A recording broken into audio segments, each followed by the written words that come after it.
In this short video, I'll show you how to do some sound design in Form, which has turned out to be one of my favorite synthesizers lately. So for the setup, what I have here is Ableton Live, which I'll use to record some preliminary sound material to use. I've got an instance of Form here. I'll actually use it to generate the material we'll then manipulate in Form. And I've got some of the parameters mapped to a MIDI controller, which you can see here. And that's pretty much it, actually. So just as an introduction, Form is a synthesizer by Native Instruments. You can find it on their website. I think it's about 90 bucks. It works in Reactor Player, but it also works in a full-featured Reactor. And the idea behind it is that you load a wave file into Form. It will analyze the pitch information from that file, and then using that pitch information, you can basically scan through this wave file and adjust the playback speed and like morph the original wave file. It's kind of similar to granular synthesis, but not exactly, and it kind of manages to make everything sound good, which is pretty fantastic. So this is an example of it scanning through a wave file. You can scan faster. You can scan through it in like a variety of really complex ways. So what I like doing, what I'll show actually in this tutorial, is also how to create some input material for Form, so some wave files. What I'm going to be using is actually some presets out of Form itself. What I have here is the Form synthesizer with some mapped MIDI controls, and this gets re-recorded by track 3 here. As you can see, audio comes from channel 1. So what I'm going to do now is just load a preset in Form. Something a little bit more interesting. Let's try.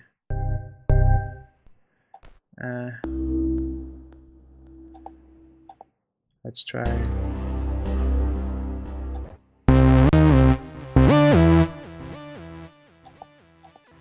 I'm not sure, I'm looking around.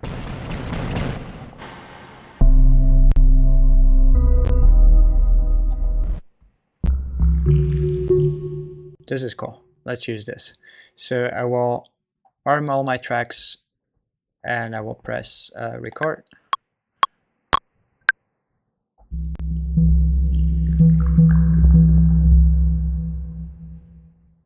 All right, that's actually enough. So here we have this wave file. I'm going to trim it to size.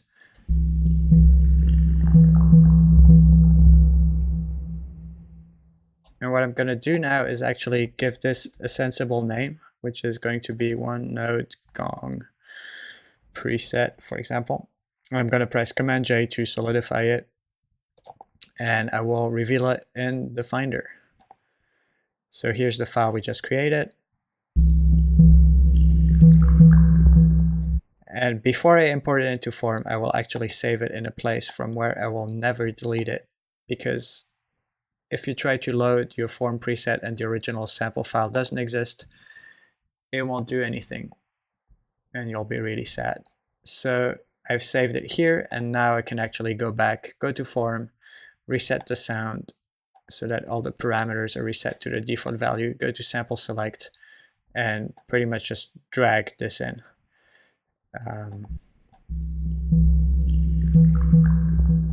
So what's pretty cool in Live is that when you actually do this here, when you press consolidate, it will not only just render a wave file out of this, but I'll actually normalize it and then just adjust the volume in the clip itself, which is pretty cool because it allows us to have normalized wave files in Form and not worry about volume too much.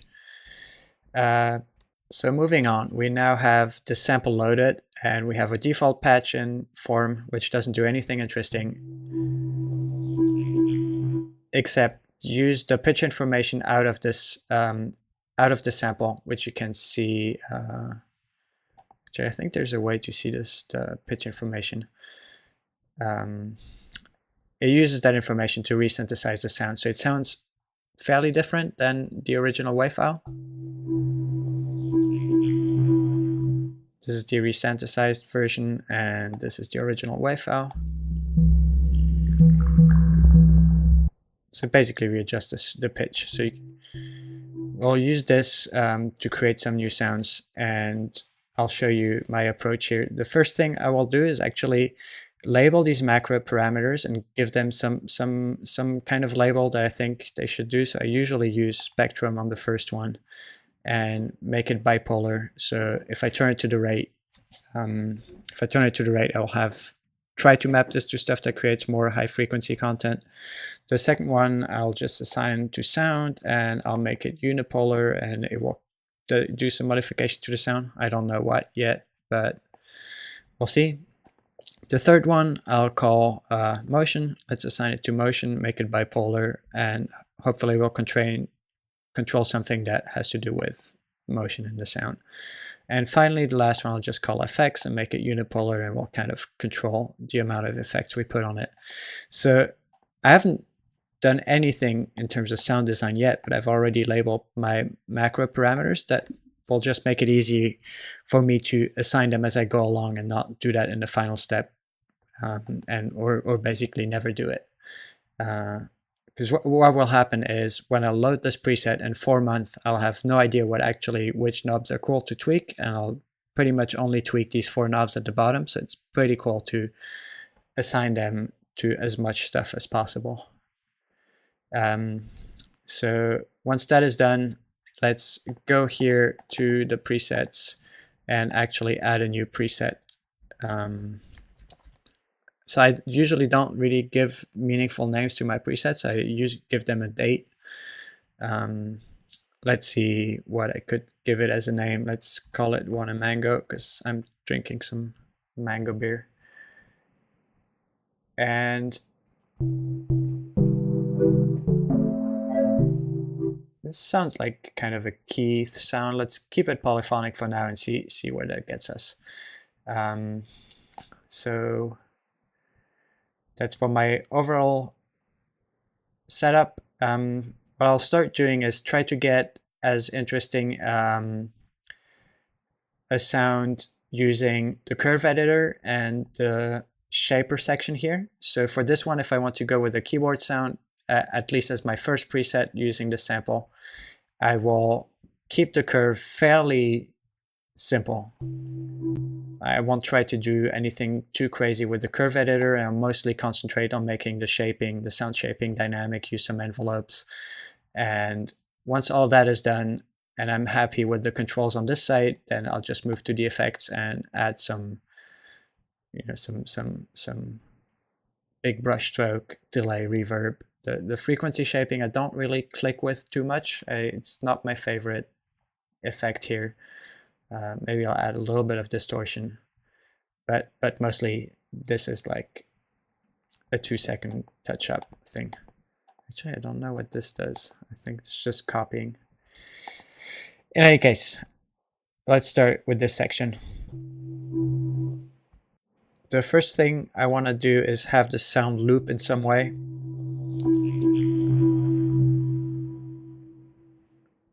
Actually, the original sound is kind of long enough that maybe I should just leave it like this. So I'm going, I guess, for kind of a knee piano thing, I'm going to try to make it a little bit more nasty. Maybe add some envelope using the cutoff once I've got it nastier. Just try to describe what I go along. I usually don't really have a clear-cut plan. I just turn the knobs and see what they do. So this is where the MIDI control actually comes in. Is I can quickly try out different combinations without having to use the mouse.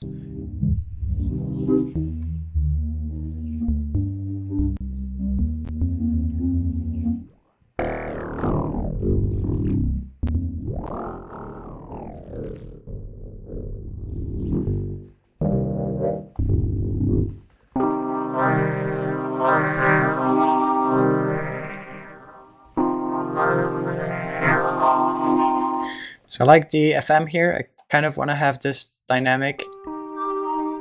So the first thing I want to have it on is the velocity, a little bit of velocity. The harder I press, the more FM I will have. I'm actually playing this on the computer keyboard because all my USB ports are used. But I just know that I want that. The second thing I'll assign here is the spectrum knob that I had. It seems I usually end up assigning it to FM because it just has such a drastic effect. So if I now turn the spectrum knob,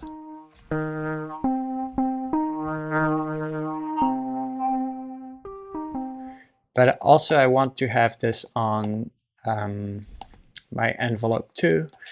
Have this set up here.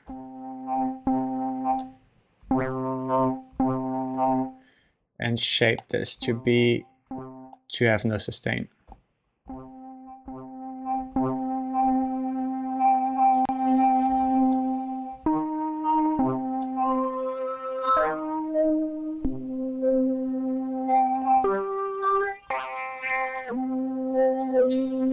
This is quite resonant. I'm not sure I really like that too much.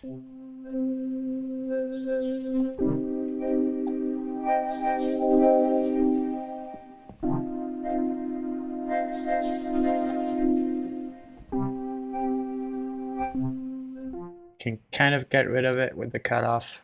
Let's see what it gets us.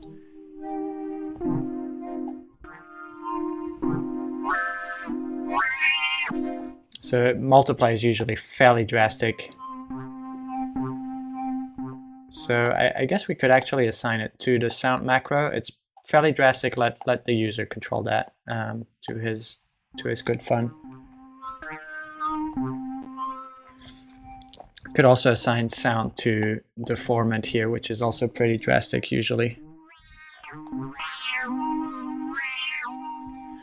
So let's assign the sound macro to this in a fairly broad range, and also a little bit of spectrum just for the sake of it, and maybe a little bit of velocity just so that we assign everything. I kind of like assigning all the modulators just because it makes the sound like interesting to play.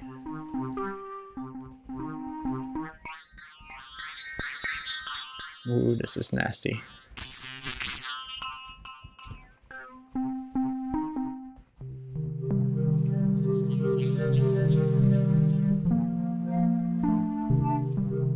So the same goes for the cutoff. Let's maybe add a little bit of LFO on it. Really not a lot of amount because this one is mostly here to filter out these nasty frequencies.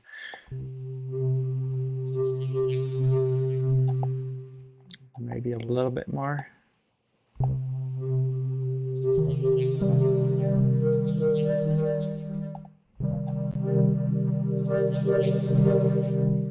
And this is where a motion macro control comes in to control the speed of this LFO, for example. So you could put that in here. We could also assign the motion to the stereo field control. So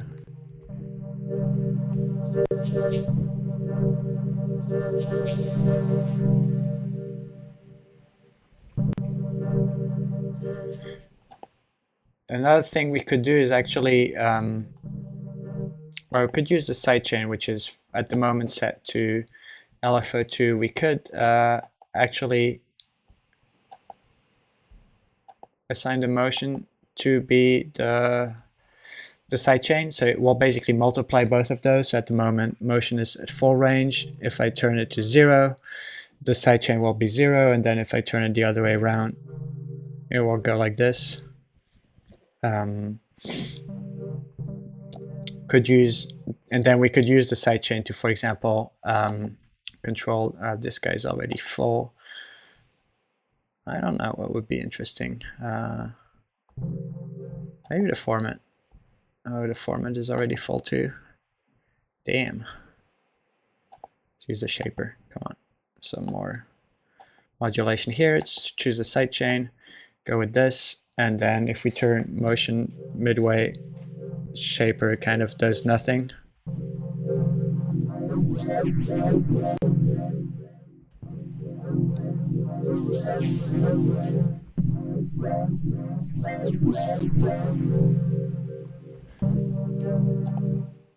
So we could also assign this to actually change the speed to have motion, the motion macro control, change the speed of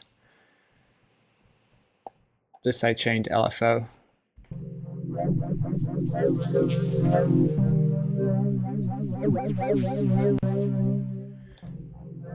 The range here is pretty extreme.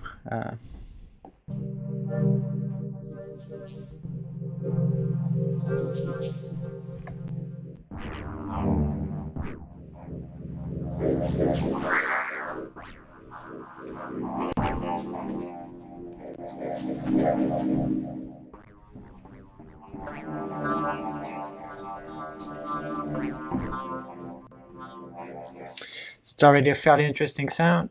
I don't think we need a little bit of dynamic control, always nice, because it just like even out these weird peaks we might get.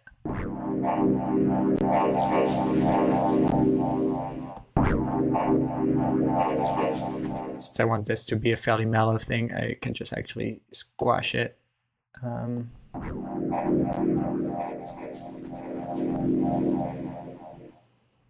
And just to fine-tune this, just add a little bit.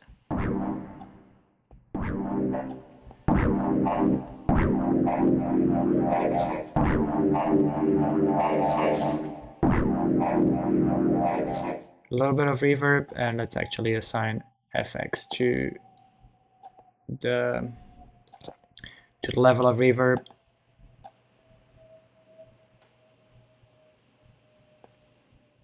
Kind of turn it all the way down to dry. Put in here.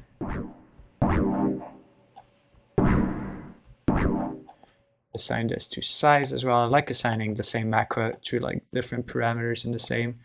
So even though it often feels to me that I'm like losing control, you know, because I could just adjust these separately.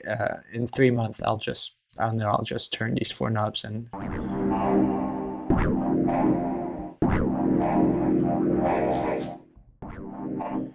and why not assign this to delay as well while we're at it. If the delay gets annoying, then I'll always I know I'll just turn it down when I actually get to use this thing. For the meantime, it's actually nice to have it.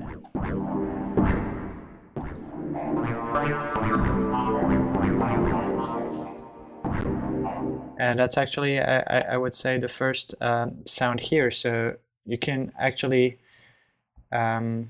start copying these and filling this out, for example, which is something I like doing, but in this case I just feel like going back to default and trying something completely different, which is I will use the sound editor and I will actually use a preset just because I'm lazy.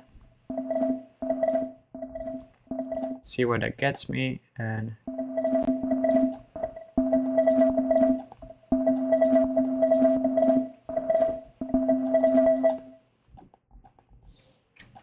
I actually like this quite a bit. So let's have it loop, and let's have it loop over these two, and pretty much delete all of these. So delete, delete, delete, delete. So you have all these nice little controls here to flip and to shape and to do all these things. In this case,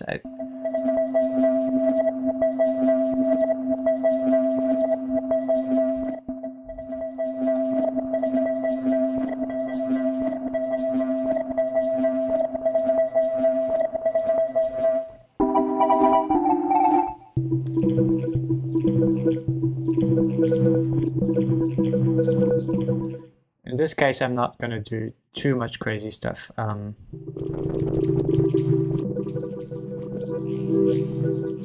So here I will assign motion to the speed at which we scan through the sample. That's also one of the standard assignments I use fairly often. So I'll set this back to 1. And now with motion, I can either go really fast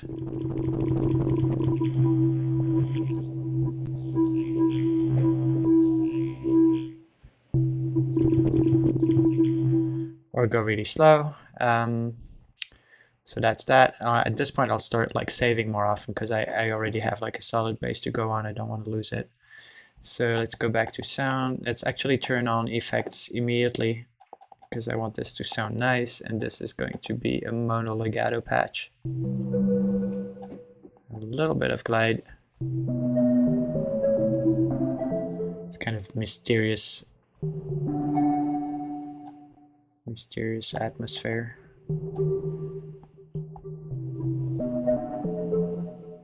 Nice. As you can see, I basically did nothing.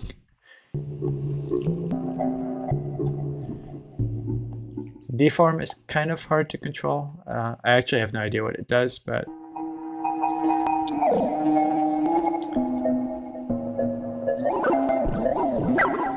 it's not very nice to automate either.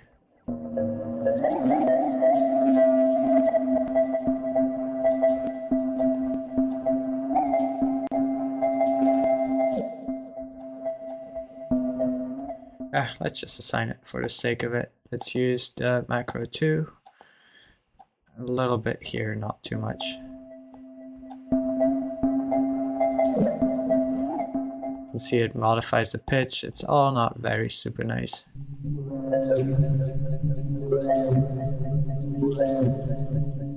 Ooh, I can see an envelope on this. Let's use envelope 2 and give it a longer attack.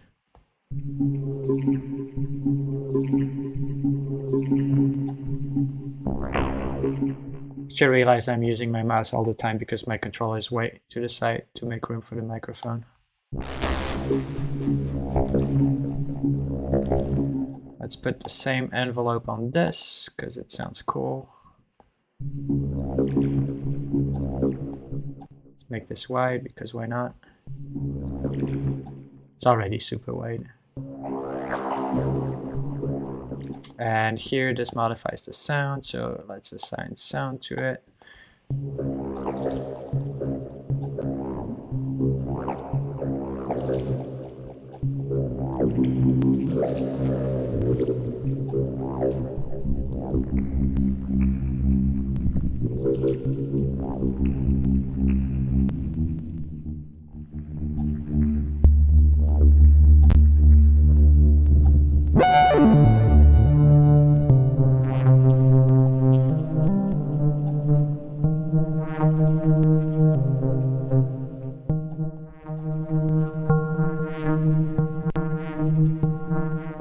So here you have an additional oscillator you can add. I think I'm going to add it because this whole deform shifts the pitch too much, so I want to anchor it somewhere. So it will more have like a detuny vibe instead of being just weird sounding.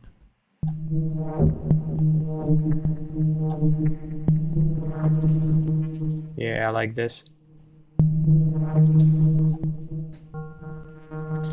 So I'll assign the waveform here to the spectrum macro a little bit, and then the volume is going to be a little bit controlled by the sound. So the more you open sound, the more you detune through deform, the more you will make this guy louder. So we'll just end up, it could be a bit more extreme actually.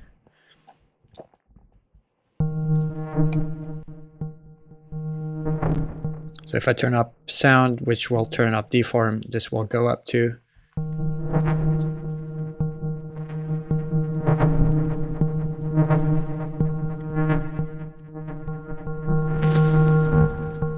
Actually a bit too extreme, and this whole thing is a little bit too loud.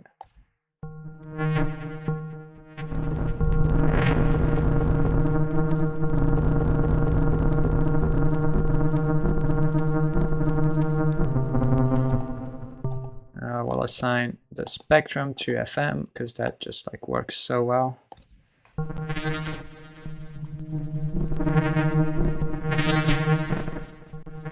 Now a little bit to multiply.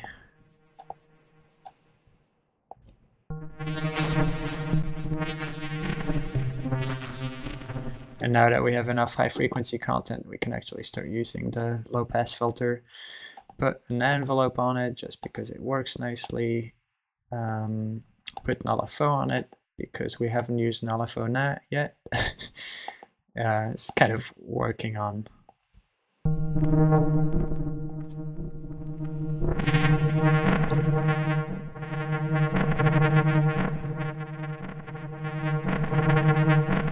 Let's make it all chaotic with LFO2 on this. Controlling the speed. Make LFO2 really slow.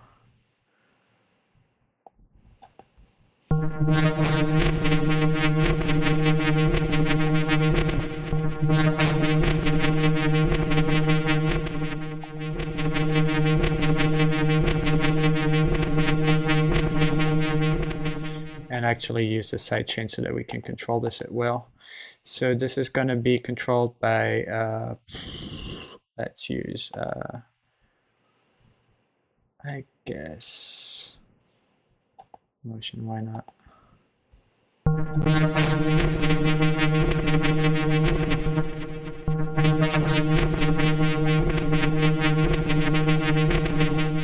And replace the LFO by this.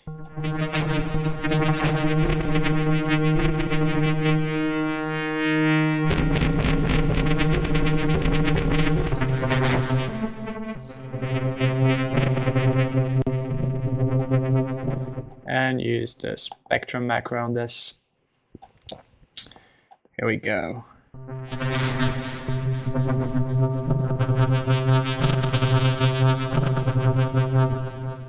So that's one more sound that we can store here. So I guess that kind of shows the approach that I use, which is assigning these guys every time I possibly can, just so that I have interesting sounds to go back to. And if I were doing this for real, I would just like start filling those up until I really milked this starting sample.